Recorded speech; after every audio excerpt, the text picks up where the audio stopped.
Good day, everyone. Praise be Jesus and Mary. I am Hanelit Balbotin Pearl, BS Ed 1 English student, and for today's video, I will be discussing the advantages and disadvantages of different energy sources in the Philippines. The different energy sources of the Philippines are petroleum, solar energy, wind energy, nuclear power plant, hydroelectric power plant, and coal-fired power plant. Let's start with the advantages and disadvantages of petroleum. Its advantages is that it can be transported over long distances. It provides the fuel that works with our infrastructure. It can be used in a wide variety of ways, and petroleum provides a stable energy resource. While its disadvantages is that petroleum is a finite resource. The refinement process of petroleum can be toxic. Petroleum can be a trigger for acid rain. Petroleum transportation isn't 100% safe, and combustion contributes dangerous gases to the environment. The second one is the solar energy. Its advantages is that it reduces the use of fossil fuels, no toxic or polluting emissions into the air, 100% inexhaustible energy, which is renewable and free, increasingly competitive energy source, reduces the need to rely on the electricity grid or natural gas. While its disadvantages is that solar energy is not 100% reliable.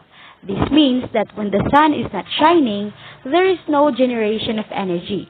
Secondly, has high initial capital cost, problems of efficiency, negative energy balance, and so on. Third is the wind energy. Wind power is cost-effective. Wind creates jobs. It's clean fuel source. Wind is a domestic source of energy. Wind turbines can be built on existing farms or ranches. And lastly, it is sustainable.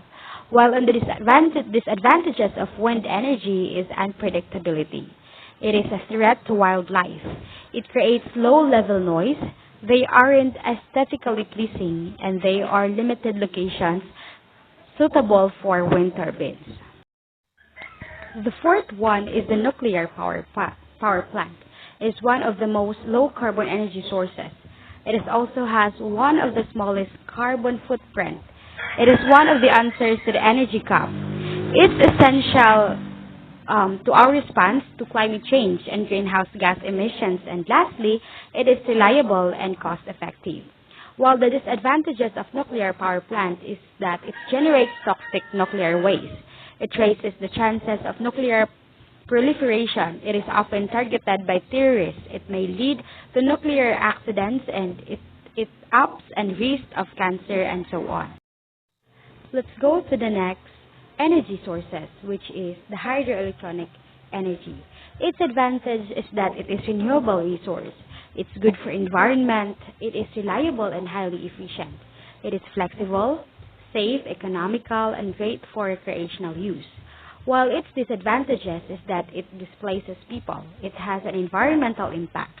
Perhaps the largest disadvantage of hydroelectric energy is the impact it can have on the environment. It is expensive, there are limited reservoirs, there are droughts, and this is not always safe. Let's go down to our last energy sources, which is the coal-fired power plant. Its advantages is reliable, affordable, abundance, known technologies, safety, greenhouse gas emissions, mining destructions, and generation of millions of tons and waste. While the disadvantages is the air pollution. It can link with asthma, cancer, heart and lung ailments, neurological problems, acid rain, global warming, and other severe environmental and public health impact. So that's all. Thank you for listening, and God bless.